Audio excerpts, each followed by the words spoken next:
भाई बड़ा खतरनाक रोड है भाई। जरा देखिए रास्ते के नाम पे है क्या, सिर्फ और सिर्फ पत्थर। ये जो छोटा सा पैच आया ना भाई, बहुत डेंजरस है ये। अक्सर यहाँ पे लोग अपनी ऐसी की तैसी करवा लेते हैं।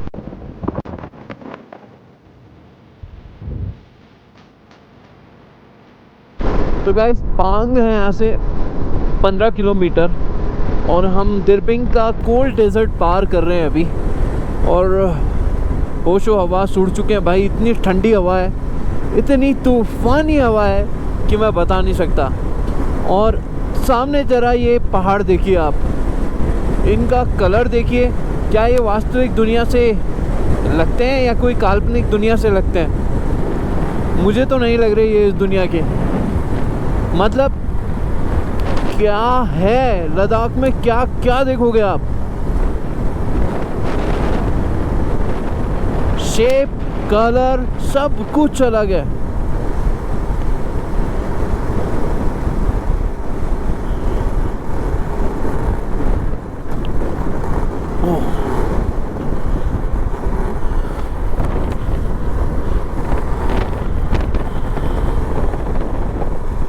और ये कोल्ड डेजर्ट बिल्कुल सर्पाकार में लेकर चले जा रहे हैं हमें।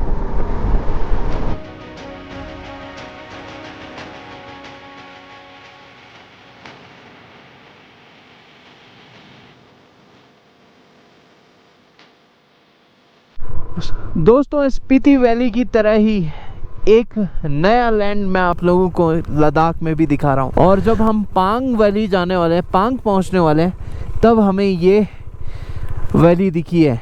और इसका बनने का रीज़न सिर्फ एक ही है, बहुत तेज़ी से चलने वाली हवा। जैसे ही आप यहाँ पे आएंगे आपको ये एरिया बिल्कुल अलग से ही दिखेगा। यार लद्दाख में ज़िंदगी आसान नहीं है। हम लोग ऐसी जगह फंस गए थे जहाँ पे दूर दूर तक खाने के लिए कुछ नहीं था, जहाँ पे ये दो छोटे छोटे रेस्टोरेंट्स हैं और वो भी अब 10 दिन के लिए। 10 दिन बाद ये भी बंद हो जाएंगे। अभी केरला वाले भाई मिले जिनकी ठंड से हालत ख़राब हो चुकी है, वो अंदर जाकर के रेस्ट कर रहे हैं और जब निकलेंगे तब निकलेंगे। हाल फिलहाल के लिए अपडेट यह है कि हम लोग यहाँ से बारालाचा क्रॉस करेंगे जो कि 160 किलोमीटर की समथिंग है। तो बिना तो जी ये है लद्दाख का कोल्ड डेजर्ट जहाँ मैं भी खड़ा हूँ और भयंकर हवा चल रही है भाई। जरा सुनिए हवा की आवाज़ को। तो पूरे पहाड़ अगर आप ढंग से देखेंगे सब पे अलग अलग तरह की आकृतियाँ बनी हुई हैं। और ये कोई मानव निर्मित आकृतियाँ नहीं है, ये प्रकृति निर्मित आकृतियाँ हैं। चाहे आप सामने के पहाड़ देख लीजिए या जिन पहाड़ों के कर्व से हम नीचे उतर रहे हैं उनको देख लीजिए। और इनका बनने का कारण सिर्फ एक है, तेज हवा और मिट्टी का कटाव। मतलब जिस स्पीड से यहाँ हवा चलती है उस स्पीड से शेप बनता जाता है पहाड़ों का। अगर आप उस तरफ देखेंगे तो उस तरफ के पहाड़ों पे कुछ भी नहीं हुआ है। और अभी जब हम नीचे उतरेंगे तो आपको और ढंग से देख पाओगे। और ऐसा का ऐसा हमने सेम देखा था जब हम स्पीति वैली गए थे। स्पीति वैली में हालांकि थोड़े से वो कठोर पहाड़ थे और ये थोड़े से नाजुक पहाड़ हैं। मैस्मराइज कर देने वाली चीज़ें हैं लद्दाख में भी। और लद्दाख ही क्यों, मैं तो कहूँगा पूरे इंडिया में मैस्मराइज करने वाली चीज़ें हैं अगर आप एक्सप्लोर करने में एक्सपर्ट हो तो। अब देखिए आप राइट साइड में शान से ऊंचे खड़े हुए पहाड़ हैं और जरा ये आकृतियाँ देखिए आप। वो वाह सुपर्ब। हमने उसको मूनलैंड कहा था जब हम लामा यूरू से उतरे थे। वो मूनलैंड नहीं हो सकता। मूनलैंड तो भाई साहब मैं कहूँगा इसको ही है, ये है मूनलैंड।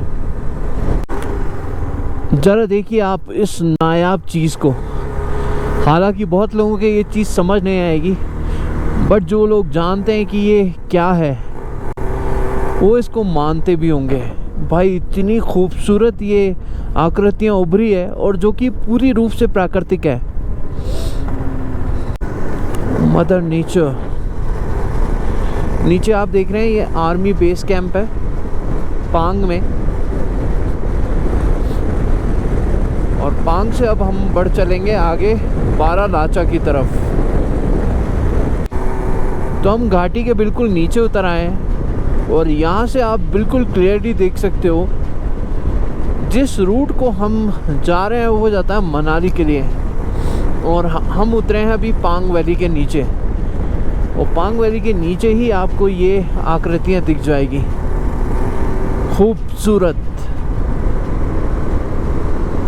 अभी ये जो सामने पहाड़ है, इसके लिए आप क्या कहना चाहोगे? इसकी शेप मुझे समझ नहीं आ रही किससे मिल रही है, आप ही बता देना।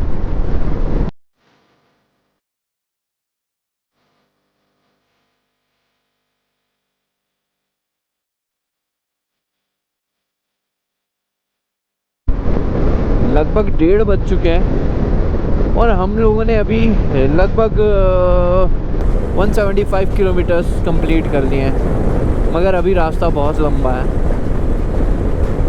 क्योंकि कुछ घंटों में 3-4 घंटे के अंदर अंदर सूरज ढल जाएगा। फिर रात में राइड करना थोड़ा सा मुश्किल हो जाता है। तो जितनी जल्दी हो जाएगा हमें बारालाचा कवर करना है। बारालाचा कवर कर लिया, उसके बाद इतनी प्रॉब्लम नहीं आएगी।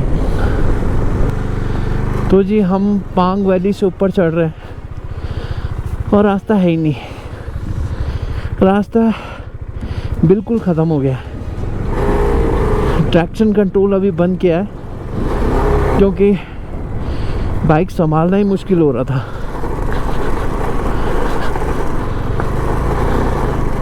ज़रा देखिए रास्ते के नाम पे है क्या, सिर्फ और सिर्फ पत्थर।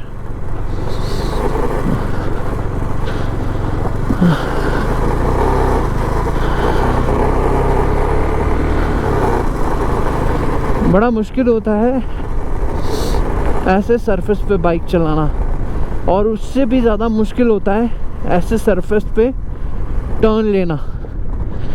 पूरी ताकत चाहिए, पूरा आपको टेक्निकल स्ट्रॉन्ग होना पड़ता है। अब जैसे देखिए ये लॉन्ग टर्न है, तो यहाँ पे मिट्टी है ऑलरेडी, और अगर आपने ज़रा सा भी ब्रेक लगाया तो आप गिरोगे 100%।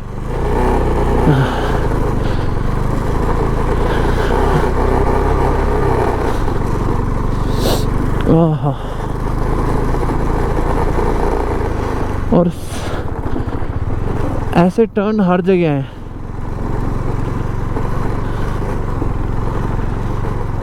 ये देखिए भाई, यहाँ तो पूरे रास्ते का ही काम चल रहा है।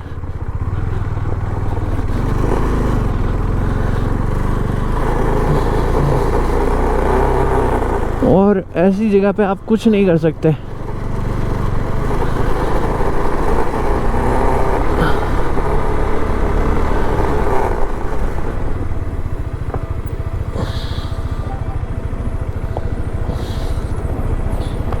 वेट कीजिए, सब्र कीजिए, उसके बाद चलिए।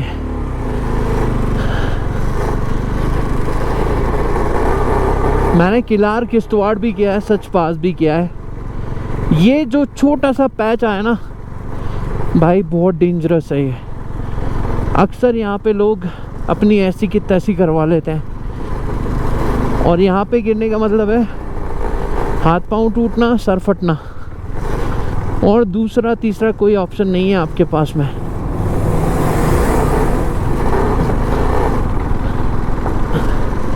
और पहाड़ियों को तोड़ करके ये रास्ता बनाया गया है, काट करके ये रास्ता बनाया गया है।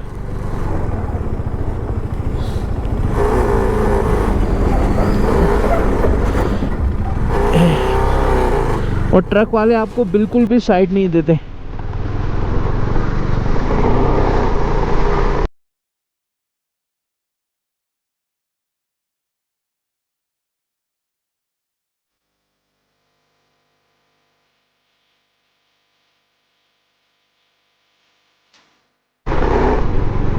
फांग के बाद में पूरा रास्ता ख़राब है, फुल ऑफ रोडिंग है और कोई व्हीकल भी नहीं दिख रहा है यहाँ पर दूर दूर तक। टू व्हीलर तो छोड़ो, फोर व्हीलर ही नहीं दिख रहा भाई। हाय हाय हाय।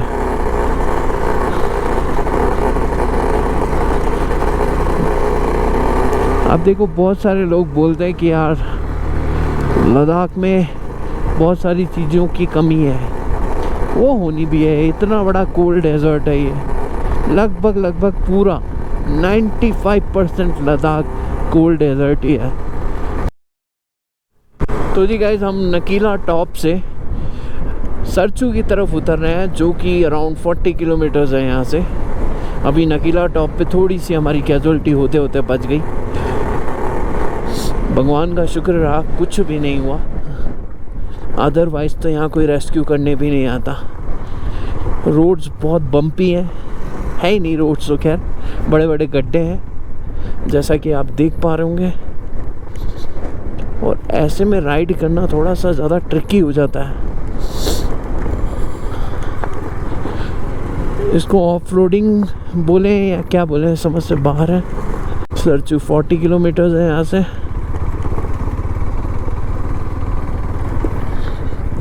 और ये पूरे लद्दाख राइड का मेरा सबसे गंदा पैच आया है भाई। बड़ा ख़तरनाक रोड है भाई, और ये नेशनल हाईवे है।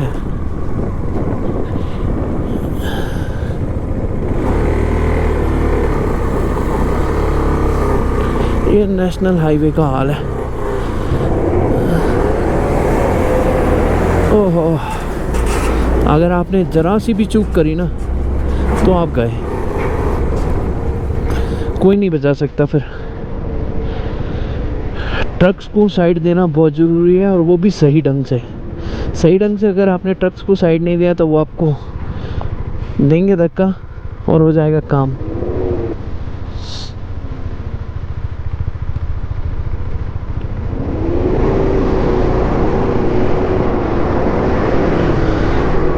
क्रेटा वाले भैया समझदारी से चल रहे हैं अपने बिल्कुल, और हम भी उसी समझदारी का पालन करते हुए।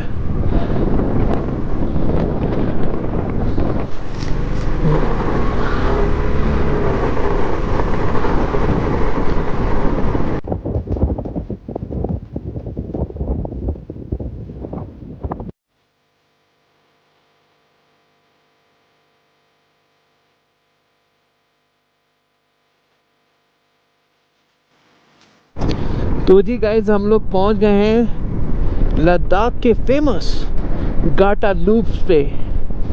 अब गाटा लूप्स की कहानी क्या है वो आप लोगों को पता चल जाएगी। बड़ा यहाँ का किस्सा बहुत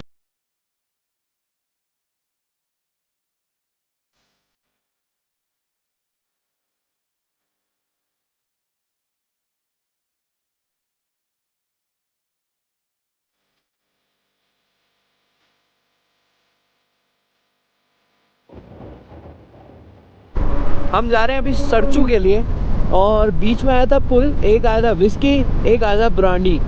और ब्रांडी के पास में देखो कितनी सारी रांडियाँ खड़ी हुई है, देखो जरा आप, चारों तरफ पहाड़ है। और ये कर्व वाला हाईवे है, बहुत टाइम बाद आया भाई।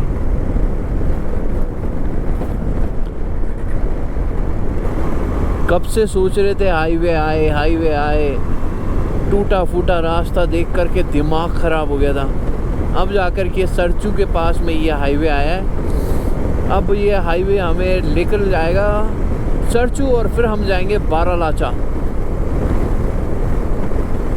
और टाइम हो गया है 4, शाम के 4 बज गए। सुबह के 8 बजे हम लोग निकले थे और शाम के 4 बज चुके हैं। मतलब कि 7 से 8 घंटे हमें हो चुके हैं अभी तक राइड करते हुए। और अराउंड 300 किलोमीटर्स हम लोग आए। पहाड़ों के 300 किलोमीटर्स बहुत होते हैं भैया। ये हाईवे भी डेंजरस है। आप देखो ऊपर से, मतलब पूरे पत्थर बाहर रोड पर गिर रहे हैं, और हम जब राइड कर रहे हैं हो सकता है हमारे ऊपर भी कोई पत्थर गिर जाए, कोई बड़ी बात नहीं है। तो इस हाईवे को तो भैया जितनी जल्दी क्रॉस कर लो बढ़िया है, क्योंकि ये कच्चा पहाड़ है एकदम।